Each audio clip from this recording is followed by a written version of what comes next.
आपको ऐसे समझ के पढ़ना है, समझना है चीजों को। तो पता क्या करें, आपने नोट अपने अकॉर्डिंग, किसी के नोट से नहीं, जो आपने लिखा है ना इसको फोटो खींचे, पीडीएफ बनाए, क्योंकि जिसके पास सब सिस्टम है, कंप्यूटर है, लैपटॉप है, वो तो फोटो खींच के पीडीएफ बना के उसमें डाल लें, ठीक है। जिसके पास नहीं ना, कहेंगे ना सबके पास नहीं होगा, लेकिन समस्या होती है तो समाधान भी होता है। सोचने की जरूरत है, फोकस करने की जरूरत है, जहां फोकस करेंगे वो काम होगा।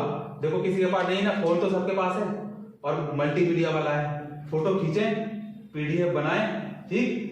वो क्यों कह रहा हूं, देखो कारण है उसका। जिसके पास सेपरेट रूम है, ठीक, सारी लाइटें बंद कर दें, सारी लाइटें बंद, तो इससे क्या होगा, बिजली की बचत भी होगी, होगी कि नहीं होगी। सारी लाइटें बंद कर दी, उसके बाद फोन को जो स्टैंड मोड पे लगा दिया। किसी को स्टैंड नहीं भी है अगर, तो जैसे आप बैठ के पढ़ना चाहें बैठ के तो रख सकते हैं, खड़े होकर पढ़ना चाहें, मूवमेंट करके पढ़ना चाहें, और इसको एंजॉय करना चाहें, और इसको एंजॉय करना चाहें तो ऐसे भी अपने अकॉर्डिंग कर सकते हैं, ठीक। और सिर्फ क्या करना है, उसको पढ़ना है और जस्ट इमेजिन करना है उसको, जस्ट क्या करना है, इमेजिन करना है, बस बोल बोल के। कोई इससे क्या होगा, कमरा बंद रहेगा, लाइटें बंद रहेंगी, तो आपको क्या है, शर्म महसूस नहीं होने की, है ना। कोई देख लेगा ये भी महसूस नहीं होने का। एक से दो बार ऐसा कर लिया ना, किसी भी सब्जेक्ट को लेके, किसी भी टॉपिक को लेके, खत्म कहानी वो। और आप फिर उसके बाद रिजल्ट देखना, रिजल्ट भी आप खुद देख लेना। कभी भी एक हफ्ते बाद कोई क्वेश्चन उठाना उसी का और देखना आपको तुरंत हो जाएगा। गंगा नदी का, गंगा नदी का उपतंत्र, देखो भागीरथी नदी उपतंत्र है, अलकनंदा नदी उपतंत्र है और नयार नदी उपतंत्र है। सबसे पहले गंगा की हमने बात करी थी, कहां से निकली थी, गोमुख से, जो उत्तरकाशी जो है गोमुख से निकल रही थी, ठीक है ना। फिर उसके बाद हरिद्वार तक देवप्रयाग से जो है का अलग नाम हो जाता है, वहां देवप्रयाग पर जो है भागीरथी और अलकनंदा का क्या हो रहा था, संगम हो रहा था। भागीरथी क्या थी, सास थी, और अलकनंदा क्या थी, बहू थी, ठीक है। फिर उसके बाद कहां तक जाती है, इलाहाबाद होती हुई गंगा सागर और वेस्ट बंगाल तक जो है जाती है, ठीक है। इसके बाद इसमें जो है कौन सी नदी, उत्तर प्रदेश के पास से जो है कौन सी, कोटद्वार में जो कौन सी नदी थी, खो नदी थी, वो उत्तर प्रदेश में क्या इसमें मिल जाती है। तो ऐसे जब अगर गंगा नदी उपतंत्र है तो एक बड़ा तंत्र हो गया, तो इसमें मिलती चली जा रही होगी, और छोटे छोटे छोटे जो होंगे उसको बोलेंगे हम उपतंत्र। तो इसमें देखो कौन कौन से आएंगे, एक तो आएगा भागीरथी उपतंत्र, भागीरथी उपतंत्र, अलकनंदा नदी उपतंत्र,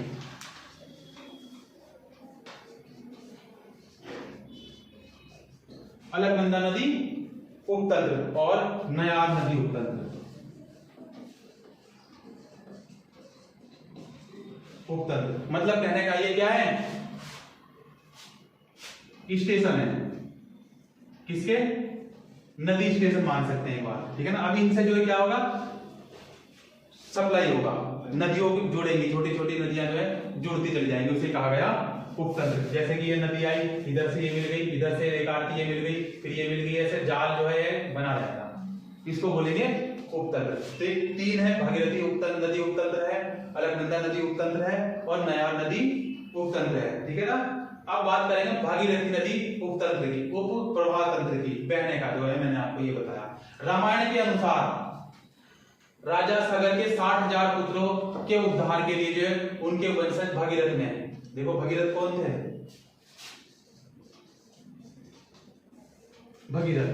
भगीरथ क्या थे, रामायण के अनुसार है, किसके अनुसार है, रामायण के अनुसार है कि 60,000 पुत्र, राजा सगर के 60,000 पुत्र थे, ठीक है ना। उनके उद्धार के लिए, उनके उद्धार के लिए किसने, एक भगीरथ संत हुए, ठीक है ना। इन्होंने क्या किया था, गंगोत्री में तपस्या की थी, कहां की थी,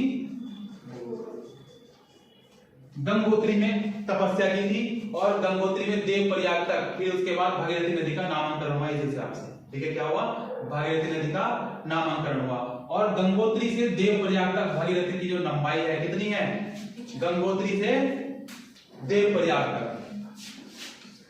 कल थोड़ा सा इसमें डाउट था, है ना, आज मैं क्लियर कर देता हूँ, ठीक है ना। थोड़ा सा 110 में 205 में होता है डाउट, है कि नहीं, तो ये मैं आज क्लियर कर देता हूँ आपको। कितनी है, गंगोत्री से देवप्रयाग तक 205 किलोमीटर है,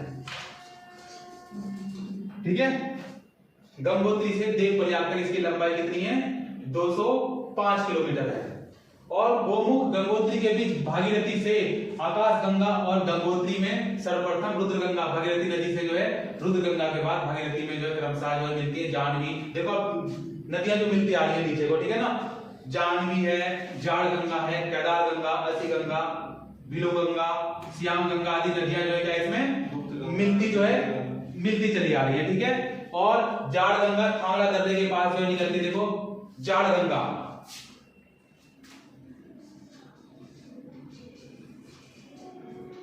जाड़ गंगा, थांगला दर्रा, बताओ कहां है लेना, थांगला दर्रा, थांगला दर्रा कहां पर है और किस पर्वत श्रृंखला में पाया जाता है, मतलब होता है, मिलता है, थांगला दर्रा है, ठीक है। मैंने सारी चीजें बताई थी ना आपको भौगोलिक स्थिति में, ट्रांस हिमालय, ठीक, जैसे अल्मोड़ा क्वेश्चन पूछा गया था किस हिमालय में है कि नहीं, यही पूछा गया था, ऐसे मैंने आपको सारा बताया था। तो ये भी मैंने आपको बताया था कि इस इलाके में जो है दर्रे अधिकांश होते हैं, ठीक है। तो वो आप मेरे को बताएंगे, या आप देखो अगर आपने वही कॉन्सेप्ट अगर आपने घर में जाके अप्लाई किया होगा तो वो मेरी बात आप इतनी कहते हैं आप समझ गए होंगे कि दर्रे की मैं बात क्या कर रहा हूँ, ठीक है। चलो वो आप देख लीजिएगा। आप देखो जो है जाड़ गंगा जो है कहाँ, थांगला दर्रे के पास हिमनद से जो है केदार गंगा, केदार ताल से और असी गंगा डोडी ताल से निकलती है। देखो केदार गंगा,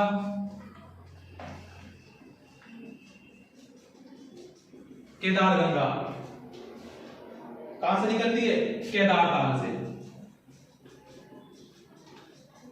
केदार ताल से, और असी गंगा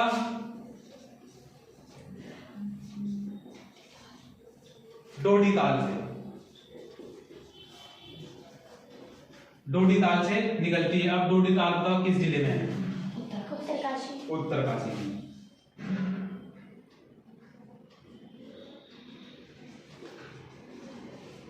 उत्तरकाशी। और थांगला दर्रा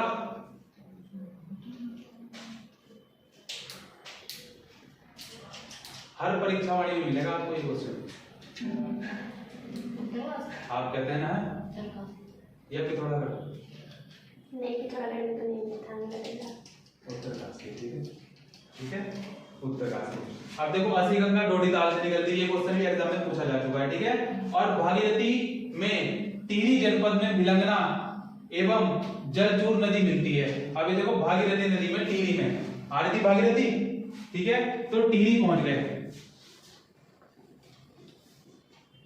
टिहरी, टिहरी में कौन सी नदी मिली, भागीरथी के साथ भिलंगना, और यहीं पर क्या है, कौन सा बांध है, टिहरी बांध। तो टिहरी बांध किस नदी के संगम पर है या किस नदी के तट पर है, भागीरथी और भिलंगना, ठीक है। इसको राम सरोवर क्या कहा जाता है, इसको इस टिहरी का और क्या नाम है, किसने तपस्या की थी यहाँ पर, स्वामी राम तीर्थ सागर, किसने, स्वामी राम तीर्थ सागर ने यहाँ पर जो जल समाधि ली थी, ठीक है, इसी कारण इसका नाम जो है स्वामी राम तीर्थ सागर भी है। टिहरी बांध का नाम जो टिहरी सागर की जो झील है उसका नाम, ठीक है। अब ये भी भागीरथी नदी में जो है नदी, भागीरथी में जो टिहरी जनपद में भिलंगना नदी एवं जलपुर नदी, कौन सी नदी, जलपुर, आपने सुना नहीं होगा नाम, जलपुर नदी, ये आपने सिर्फ यही सुना होगा, लेकिन इसके साथ साथ ये नदी भी मिलती है किसमें, भिलंगना में, ठीक है, भिलंगना में। और भागीरथी नदी की जो है कुछ जो है सहायक नदियां भी हैं, ठीक है ना, जैसे भागीरथी एवं जाड़ गंगा या जाह्नवी नदी जिसको बोलते हैं, भागीरथी एवं जलंधरी या ककोड़ा गाड़ भी किसको बोलते हैं, नदी को बोलते हैं। भागीरथी एवं असी गंगा नदी भी मिलती है, ठीक है, इसकी सहायक नदी है। भागीरथी एवं सिया गंगा भी इसकी सहायक नदी है। इंद्रावती गाड़ एवं श्यामल गाड़ या वरुणा गाड़ भी इसकी क्या है, सहायक नदियां हैं। और टिहरी डैम, टिहरी डैम, गणेश प्रयाग, ठीक है ना, गणेश प्रयाग में भागीरथी और भिलंगना नदी का क्या होता है, संगम होता है। लेकिन अब जो ये कहां, टिहरी झील में समा गया है, लुप्त हो गया। तो इसको एक क्वेश्चन ऐसे ही बन सकता है क्या, कि लुप्त हुआ प्रयाग किस जिले में है या कौन सा है, तो कहां पर है, गणेश प्रयाग है, टिहरी जिले में, जो कि क्या लुप्त हो गया। लुप्त होने का मतलब क्या है, कि डूब गया है पानी में, जैसे कि उसमें जो है कई वहां के निवासियों के जो घर है वो कई घरों को जो है उसमें संभाली है। शायद कितने घर हैं राउंड फिगर में बात करें तो 700। यस, आप पहाड़ के हो। कौन से जिले के हो? चमोली के। चमोली जिले का गठन कब हुआ था? 1960 में। ठीक है। चमोली जिले का तहसील, क्या तहसील पड़ती है? पोखरी। चमोली जिले में देखो अनेक पर्वत हैं, ठीक है ना, और पहाड़ भी जो है कहाँ, पहाड़ पर्वत और ताल। अधिकांश, सारी नहीं कह सकते, अधिकांश पर्वत सारे जो है चमोली में। नंदा देवी कहाँ है? चमोली में। उत्तराखंड की सर्वोच्च चोटी है, कितनी हाइट है?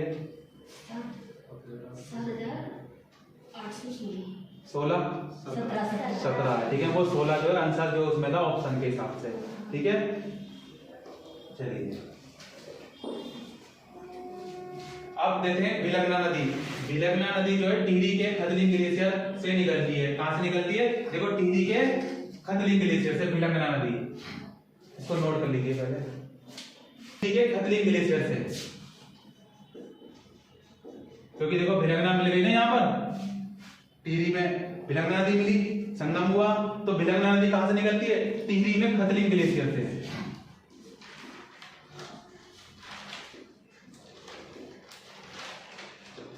टिहरी में खतलिंग ग्लेशियर से निकलती है, जो भगीरथी की सबसे बड़ी सहायक नदी है।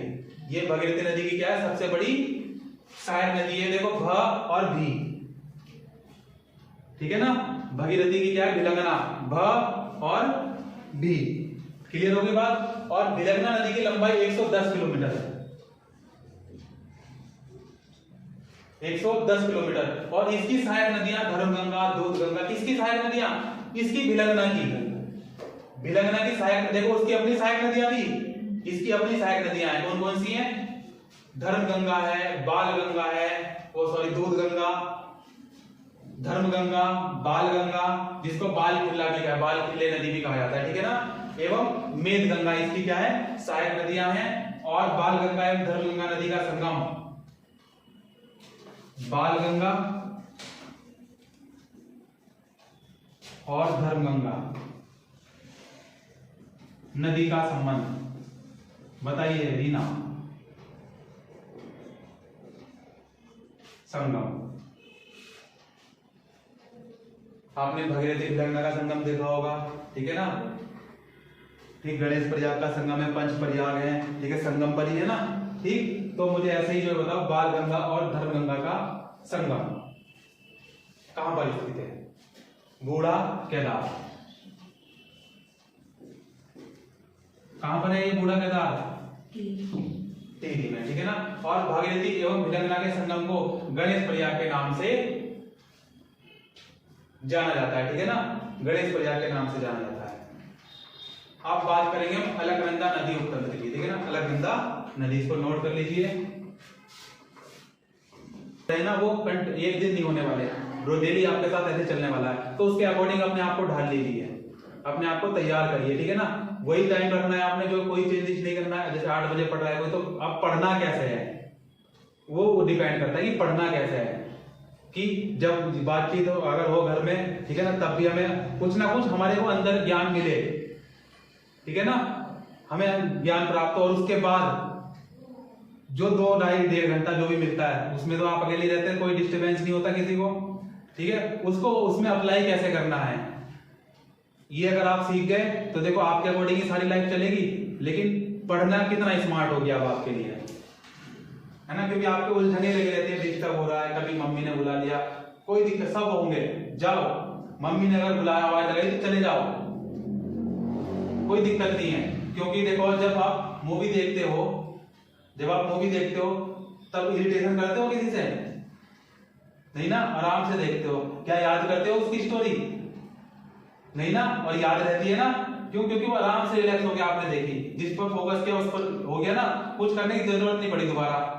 लेकिन सिर्फ क्या किया आपने? आराम से एंजॉय से लेकर, क्या उसमें फोकस करना पड़ता है? कोई डिस्टर्ब ना करे, कोई कुछ ना करे, कोई अच्छा कोई सीरियल देखते हैं, अरे इधर आ जरा, हाँ आ रही हूँ, चले गए, चलते चलते और फिर आए, लेकिन फोकस नहीं हट रहा, क्योंकि साउंड आवाज तो आती रहती है ना, उससे स्टोरी पता चलती रहती है तुरंत। कुछ मिस हो गया लेकिन स्टोरी का तो पता है ना, फोकस है तो देखो अपने आप कवर कर लेते हैं ना। अच्छा ये तभी वहां रसोड़े में गई थी और ये खाना बनाने गई थी और ये हुआ था, तुरंत पता चला लेते हैं। ये कैसे, क्या इसको याद करते हैं आप? कोई भी चीज आपने कोई लेक्चर छोड़ दिया, क्या उसके बाद उसको आप जो है दोबारा लेक्चर को लेना चाहेंगे?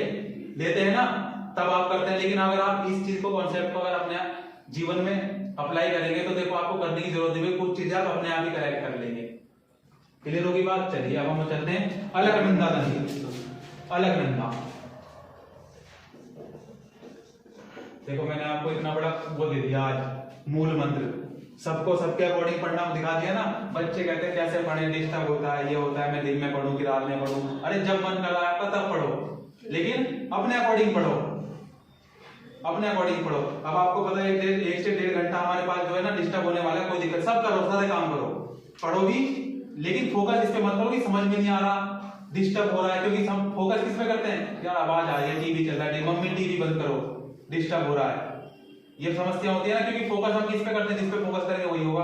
आप फोकस करो, आपको पता नहीं चलेगा टीवी चल रहा है, चलने दो, कोई रो रहा है, गा रहा है, गाने दो, बुला लिया, अच्छा ध्यान रहता है क्योंकि होश में रहते हैं, मम्मी ने बुलाया, हाँ चले गए, चलते चलते फिर अपने लग गए काम में। लेकिन इरिटेशन की बार बार बुला के मैं पढ़ रही हूँ, आपको बता रही थी मैं 2 घंटे पढ़ूंगी यार, आप डिस्टर्ब करते रहते हो बीच में। पता नहीं एंजॉय, मजा आएगा ना, देखो काम सारे करोगे लेकिन मजा आएगा, जब आपको मजा आने लगेगा ना तो समझ में भी आने लगेगा। चलिए अलकनंदा, देखो अलकनंदा राज्य में सबसे अधिक जल प्रवाह वाली नदी, मैंने आपको स्टार्टिंग में बताया था क्या है, सबसे अधिक जल प्रवाह, सबसे अधिक जल प्रवाह करती है अलकनंदा नदी। ये कहां से निकलती है, सतोपन शिखर, सतोपन,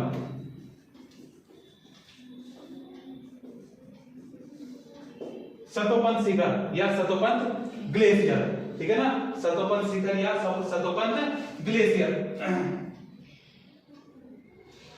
इसके अंदर कौन सा, अलकापुरी बाग हिमनद, अलकापुरी बाग हिमनद, जिसको हम जो है क्या है कभी कभी सतोपन ग्लेशियर भी कह देते हैं, ठीक है ना, यही है वो, ठीक है। यहां से निकलती है, सतोपन ताल भी कह देते हैं, क्या कह देते हैं इसको, सतोपन ताल, सतोपन शिखर, यहां पर सतोपन ताल भी है, सतोपन पर्वत भी है, सतोपन ग्लेशियर भी है। क्लियर होगी बात? यहां से निकलती है अलकनंदा नदी, और अलकनंदा नदी सतोपन ताल या क्षीर सागर से होते हुए, देखो इसके बाद आता है क्षीर सागर, क्षीर सागर से होते हुए, जैसे आपका गंगा सागर है, महासागर है, ये तो बड़े बड़े हैं, ठीक है ना, विश्व की दृष्टि से है, ठीक है ना। और ये क्या छोटा छोटा, जैसे आप देखते हैं काशीपुर में कौन सा सागर है, पता है आपको, काशीपुर में भी एक सागर है, यस, आपको याद आ रहा है लेकिन टर्म्स पे नहीं आ रहा है ना, यस रीमा, रीमा, अच्छा रीना, रीना बताइए।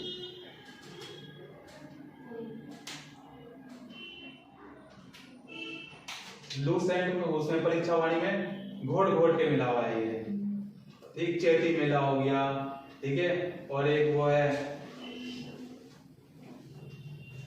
उधम सिंह नगर का कुछ पोर्शन आता है, ठीक है ना। ये कूट कूट के परीक्षा वाणी में कूट कूट के भरा हुआ है, और आपको परीक्षा वाणी हम ज्यादा पढ़ते हैं,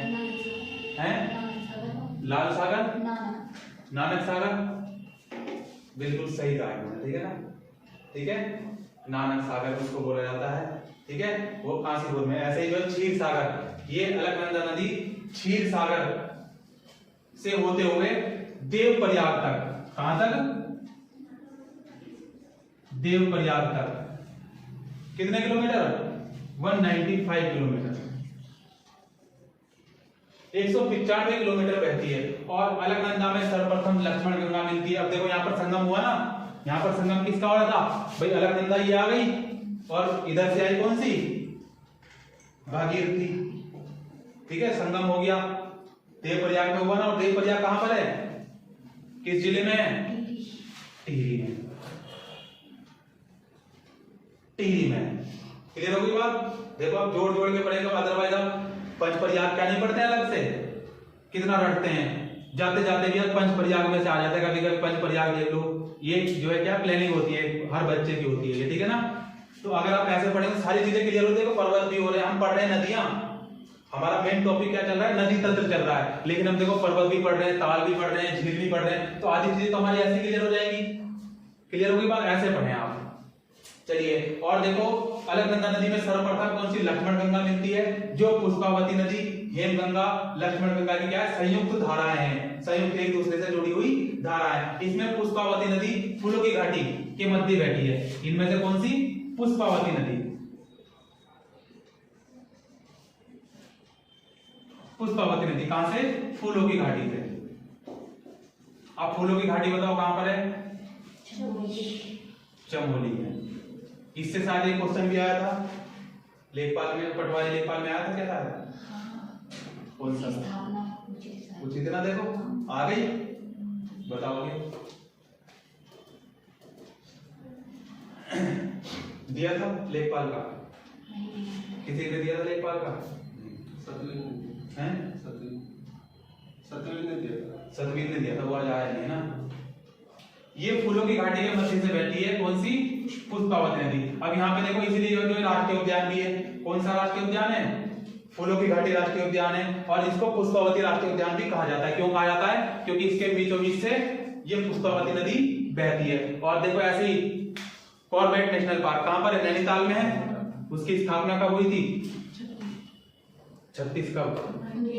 1936 में उसकी स्थापना हुई थी, ठीक है ना। और उसका नाम जो है रामगंगा जो है राष्ट्रीय उद्यान भी है। क्यों है, क्योंकि उसके बीचों बीच से रामगंगा नदी बहती है, ठीक है ना, रामगंगा नदी बहती है। उसको जिम कॉर्बेट जो है एक शिकारी था, उसके नाम पर रखा गया, फिर उसका बाद में नाम रामगंगा राष्ट्रीय उद्यान भी हुआ, और सबसे पहला नाम उसका हेली नेशनल पार्क था, ठीक है ना। जब 1936 में उसकी स्थापना हुई थी, उसका नाम क्या था, हेली नेशनल पार्क था, ठीक है ना। फिर उसके बाद 1952 में नाम चेंज हुआ, फिर उसके बाद अब रख दिया जिम कॉर्बेट राष्ट्रीय उद्यान।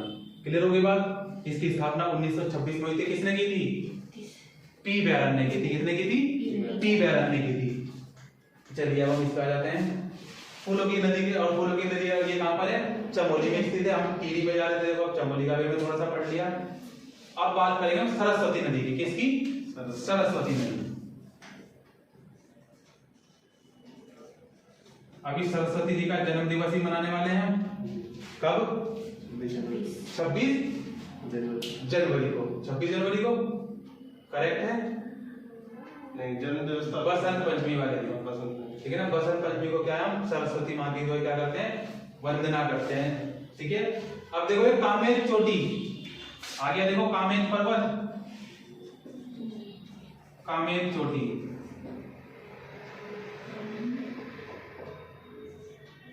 कामेर चोटी या कामेर पर्वत।